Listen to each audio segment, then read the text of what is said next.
Welcome to the latest edition of The Bull, the Bear, and You as we navigate what is happening in the economy and we take a look at investing. I'm Stacy Smith, and I urge you to subscribe or say that you like this podcast on whatever platform you happen to be using. No question, talk of AI has dominated the markets. Major indices swing up or down with the latest AI news. But what about the other sectors of the market? How are they reacting? We'll talk about that and more in this edition of The Bull, the Bear, and You.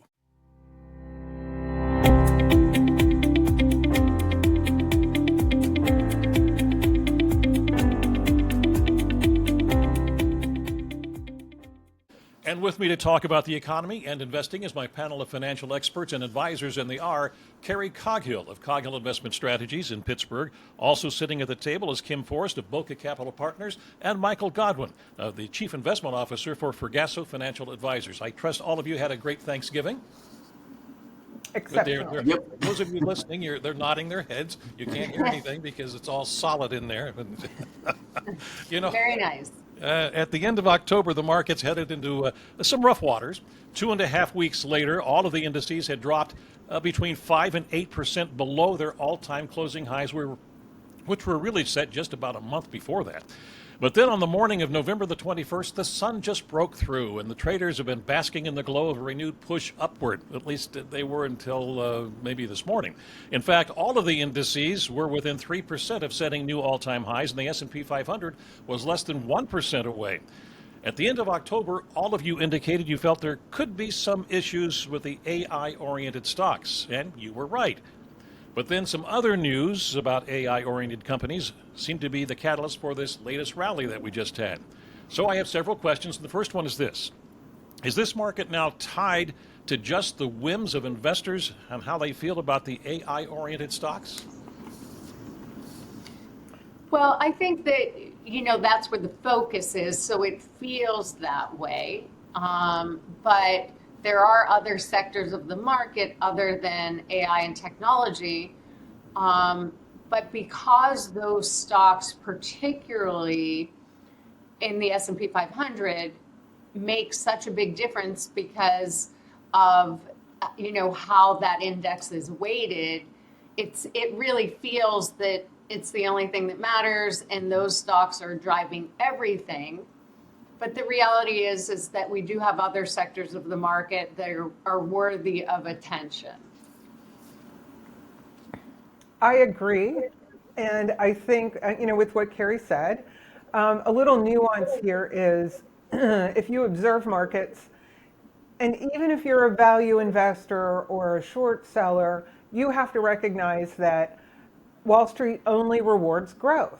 And I say that, and you're going to go, well, what about value investing? Well, whenever value investing works, you would have bought at a low and then sold or appreciated.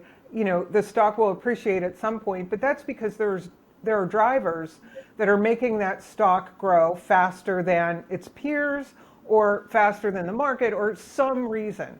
So Wall Street is always rewarding growth. And I think that is kind of the problem is the high growth area has been, well, NVIDIA for sure, but then anything that fed into that ecosystem. It's easy for investors to say, especially if you're a momentum investor, well, it went up yesterday, it's going to go up today. And that's not necessarily how I like to look at the market. I like fundamentals, but I think that is an explanation as to why the stocks that have been going up continue to go up, because they're the growth component of the market at this point. Yeah, and piggybacking off of Carrie's comments, around, depending on how you calculate it, maybe 40% or so of the S&P 500 is comprised of AI-like investments. And they are going to be the drivers of the market. But even when you look back at the dot-com bubble, when we had 3 straight years of terrible market performance, there were sectors that were actually positive over that time frame. Utilities, materials, staples, I think were all actually positive over that time frame. It's just the biggest component of the index just drove the entire index down. So there are places to hide, but are you going to want to, put all your eggs in those minutia of a basket? Probably not. But you're going to want to end up being a little bit more diversified, I think, as we head into 2026. Go ahead. I wanted to add to this because I think that all the talk that we've had about AI and all of the hype about AI and how AI is affecting the markets and growth. And yes, the market does reward those companies that grow. But not every investor invests in the markets for growth. There are many investors actually that we have that invest in the market for income and yes, some growth. So when you look at other sectors of the market that have not participated in the accelerated growth, other sectors of the market and stocks have served clients really well. Every single sector of the market, when you kind of look at the major sectors, are positive for the year. So the sectors that pay dividends, obviously they're not up as much as what we have with these AI stocks and these technology stocks. But guess what? Not everyone's investing for that. Some people want a nice steady dividend stream. It gives them the confidence that they have income coming in, but yet because they still do have money invested in the market, they can see growth that will help them keep pace with inflation. So you look at some of these sectors like real estate, healthcare, energy, consumer discretionaries, they've, nothing compared to what the technology stocks have done. Low single-digit returns. But yet they're getting, some of those stocks generate the highest dividends that you can find in the market. So you really have to take it back to what is the client trying to achieve and what is your risk tolerance? I mean, it's a good point, Carrie. I mean, because it's not just income, it's also stability to an extent too, right? I mean, I think all of us in this call will agree that over the next 10 years, stocks are likely to outperform bonds from point A to point B. Yet a lot of our clients own bonds. Part of it's because of income, part of it's for stability and diversification purposes, right? So to Carrie's point, it's very valid. You can't just own all growth. I mean, you can, but we typically don't do that, particularly when a client is in the retirement phase of their lives and they don't have that bi-weekly paycheck coming in every month. And so you need the stability, you need the income, you need the diversification, you need the growth. You kind of need parts of all those buckets. So you guys basically answered the second question I was going to ask. I believe you have at least, and that is that not all sectors are then moving in sync with AI. No, I mean in that drawdown you saw it wasn't a big drawdown. I mean let's call it it was I think the Nasdaq had an 8% drawdown from its all-time high. The rest of them Dow and the S&P 500 were around 5%. But you're right. Like the leaders of that were tech and communications, the biggest components of the S&P 500. Healthcare was positive, staples are positive. I think energy was positive over that time frame. They just make up a smaller component of the index, which is why I continue to believe that it's important, particularly if you're trying to diversify away from AI-related stocks. I don't think it's a bubble. The balloon might deflate a little bit. Look overseas to where there is a little bit more value. You can even look at some commodity-like plays. But again, there are a lot of areas to get some diversification benefits away from certain segments of the sectors and the economy in general. So one of the big questions that I'm always trying to answer in whatever question is that I'm asking is why, right? And whenever you look at markets, you have to understand that if you sell something, somebody on the other end of the market somewhere is buying it. It's not like you're returning the stock to the stock store and it's going to sit on a shelf.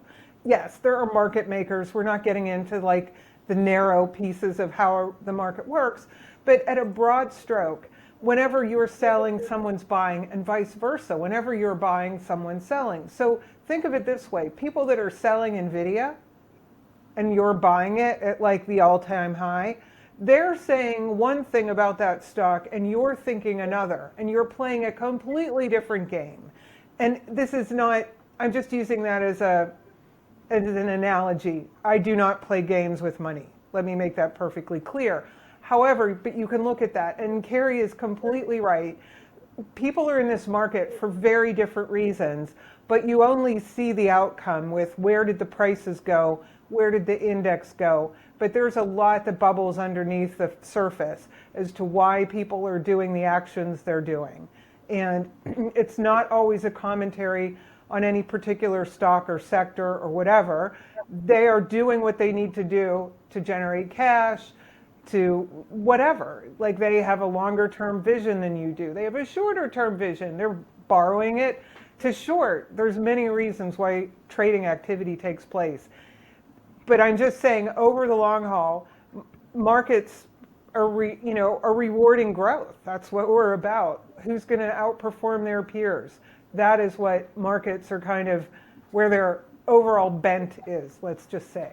Well, if we're talking about growth here, there was a line from Bloomberg, I think, over the weekend. The growth has become so dependent on AI-related investment and wealth that if the boom turns to bust, it could take the broader economy with it. Is that hyping it a little too much, you guys think?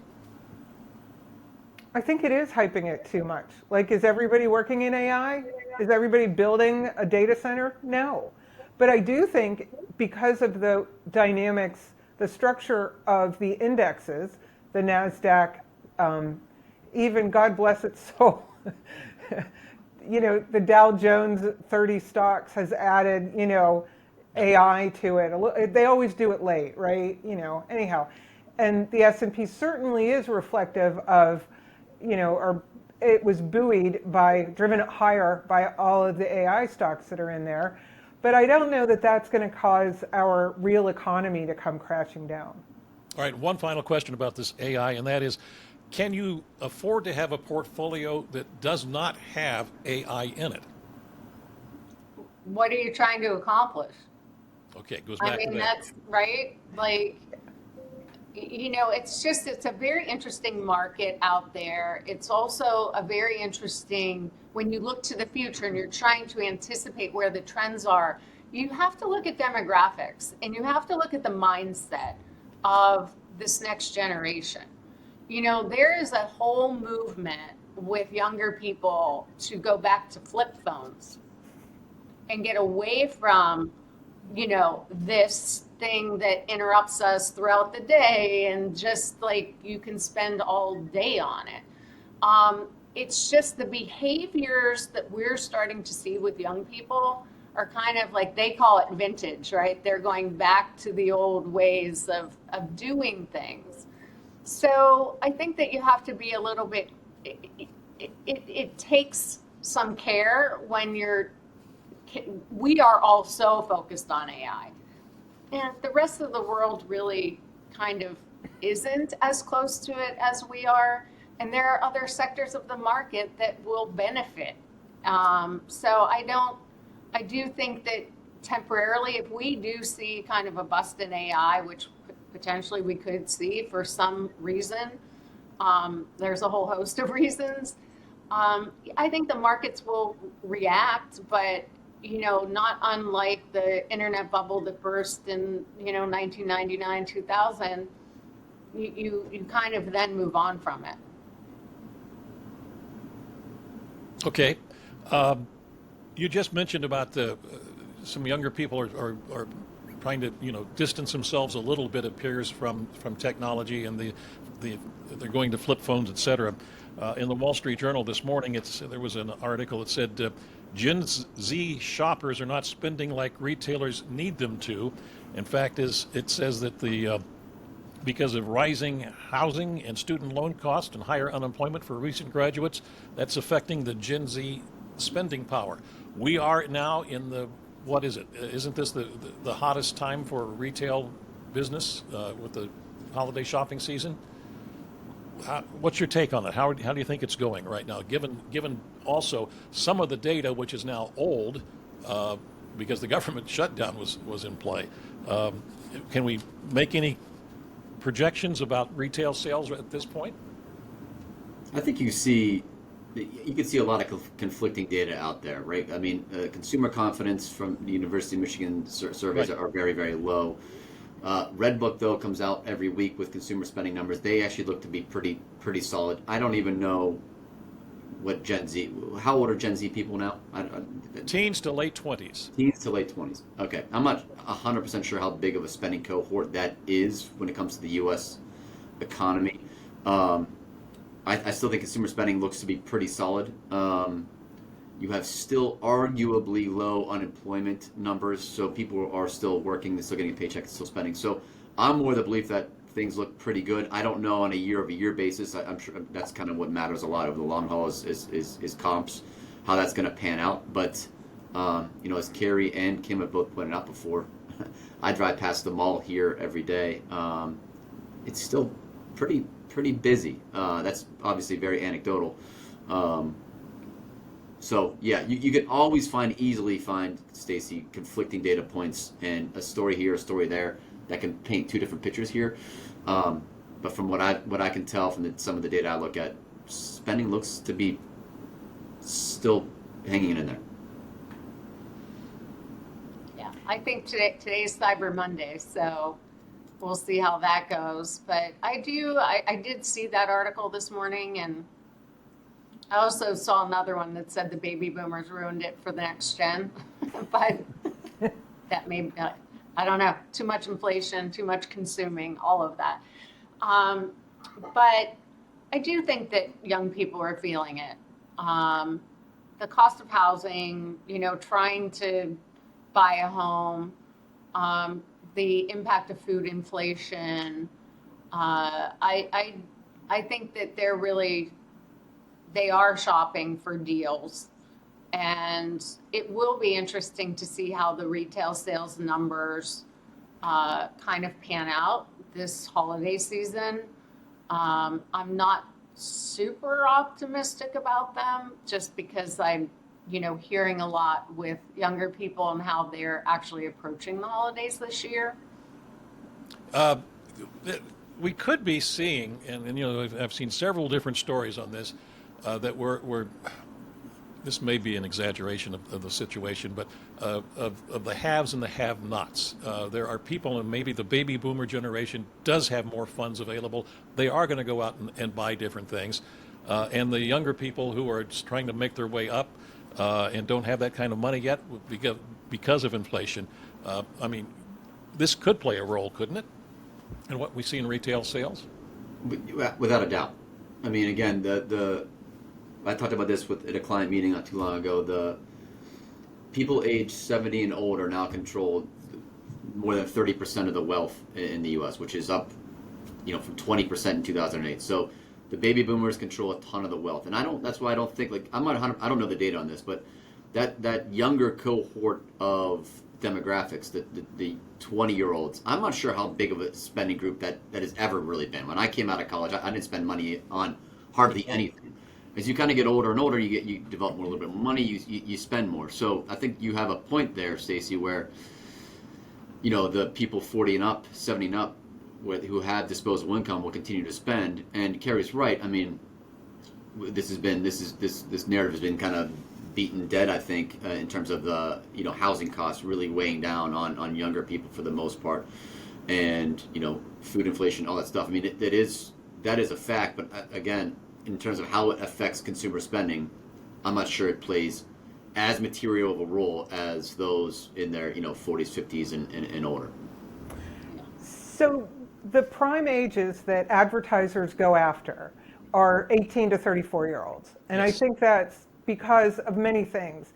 When you're 18, you're leaving high school, you're either on to college or your career or a job or something different. You're not going to high school. The tether is off. Your parents aren't controlling you quite as much, or you've moved out. So that's household formation. That's, you get married, you have kids. Yes, I understand it's later, but it's in that 18 to 34-year-old window. I think these 18 to 34-year-olds are learning they have to pick and choose because, yes, you might have more debt than you want because of school. I did see something I think today, about how people are choosing used cars rather than new cars because of the super high price. And as somebody that's a convert to buying used, I think it's phenomenal. There's a huge amount of money that you can not pay if you buy just a couple of year old car with, gently used, hopefully.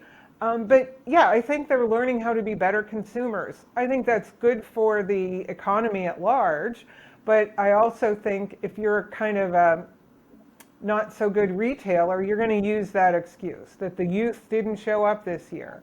So I think as not only just as a somebody that buys stuff, a consumer, but more than an investor, I look at companies that delight their customers and that have all this kind of outward bound, here's what you can get, here's what value we give you.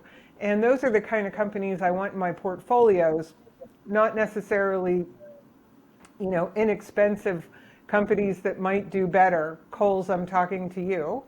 I'm allowed to talk individual stocks. So yeah, that's the way I look at it. And there's always, a conflicting amount of data. We only remember the past as being simpler than it is right now. But all of this stuff that's been happening this year has happened in the past, and it made investing difficult.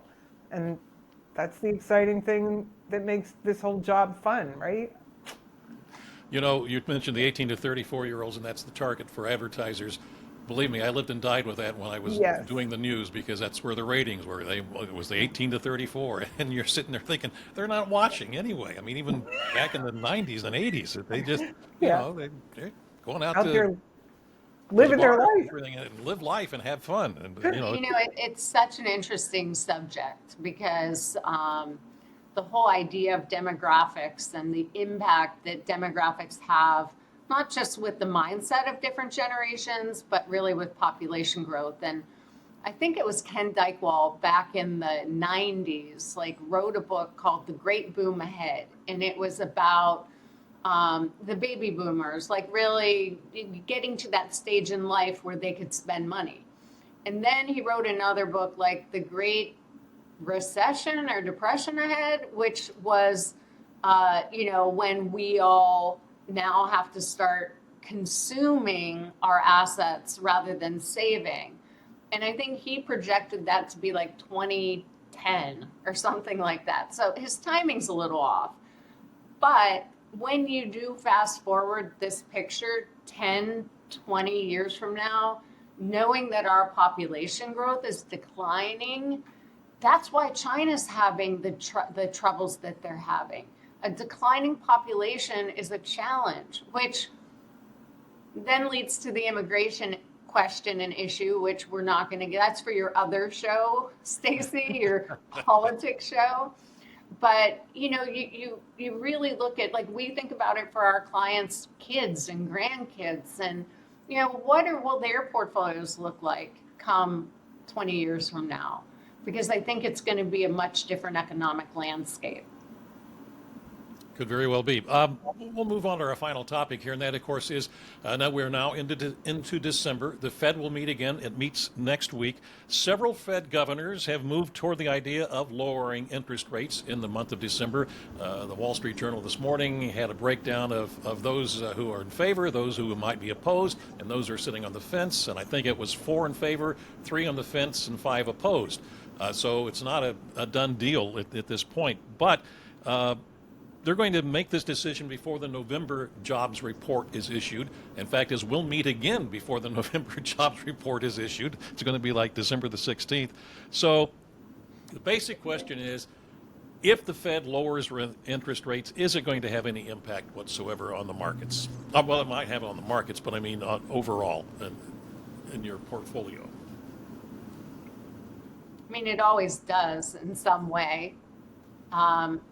I think that it's really an issue of discerning, does the market like this and think we need it? And if it does, then, that's good for the market. I do think that tech stocks like lower interest rates, so you've got that going for you. Generally, when we see rates come down and the market go down is typically when the marketplace feels that it's going to overheat the economy and cause more inflation. I would say that at this point, if we do see a rate cut, this is my guess. Be curious to hear everyone else's guess. I think the market would probably respond positively to that because we have seen some breakdown in the jobs numbers more recently. So if you look, it's funny, I was looking at this morning. 2 weeks ago, the market was pricing in only a 40% chance of a rate cut in December. Today, it is all but certain that a rate cut is going to happen this month, based on futures markets, which is I thought kind of interesting. So, look, it's easier financial conditions, right? So in theory, that should be good for risk assets like stocks over the long haul. You're going to take your target rate from 4 to 3.75. That should have, usually mortgage rates usually are priced in before the rate cut actually happens. So it should have a knock-on effect across the economy, again, in theory. Carrie's 100% right. What does this do to longer-term inflation? Hopefully inflation is trending in the right direction. But again, the Fed, as we talked about before, I think they have a dual mandate, but they're much, much more concerned about the employment side of the equation and labor, right? The unemployment rate has gone up from a low of like 3.3% a couple years ago to up to 4.3% now. So still historically pretty low and pretty good, but certainly not trending in the right direction. And then again, the immigration side of things that you talk ad nauseum on your other podcast, Stacey won't get into here. That plays a factor in all this as well. So again, I think I side with Carrie in terms of if the Fed cuts by a quarter of a percent, that should be all else equal somewhat positive for risk assets. When does the compilation of all of these not all of these, but when you start getting rate cut after rate cut, when does that start to have a major effect on the economy? Do you need several of these in a row at a quarter of a percent? Is it better to go in with a 0.5% cut at some point, or is that just a really drastic move?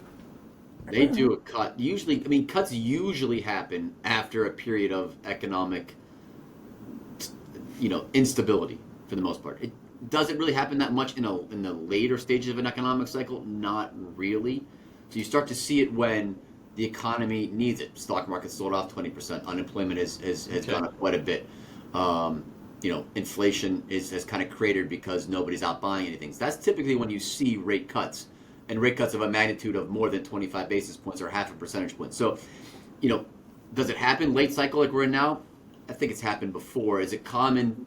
Not really. So I think that's kind of why the Fed is going at it where it's 25 basis point increments, because they can control it a little bit more than you do a drastic quote unquote 50 basis point rate cut. You've kind of let the cat out of the bag a little bit. So the Fed has acknowledged that the current rate environment is restrictive. By that they mean that it isn't easier money, that people aren't borrowing capriciously. Okay? So we have that. And this is all kabuki theater, because really we're talking about the overnight rate cut. Mm-hmm. That, and that's what banks can lend or borrow from the Fed at, right? Or from each other. But it's overnight. This is what we're talking about. So all of this is very scripted. A 50-point basis cut says something, as Michael has pointed out, something has gone wrong, and we have to quickly do this, and we want markets to pay attention, and we want people to take action, and it's telling you something about the forward motion. I have to agree with the Fed has been data-driven. They've been trying to fight food inflation through, and kind of consumable inflation through interest rates. I don't think that works. I think it's all really monetary policy that is going to help that calm down. And what is driving the monetary policy is we are still using the same budgets that we had during COVID. And it's very hard to get people off of this budget. It just really is. That's, again, for your other show. But we have to know as investors, the inclination for the Fed, regardless of the head count about who's for it and who's against it, is they know it's restrictive, and they know that by signaling that rate cuts are going to happen in the future, maybe the areas that have been outside of gains, housing for one, might be able to pick up a little of the the slack in the economy if they were to return. It's complicated. What can I tell you? But the funny thing is, the narrative always wins. Right now, the narrative is AI is our hero.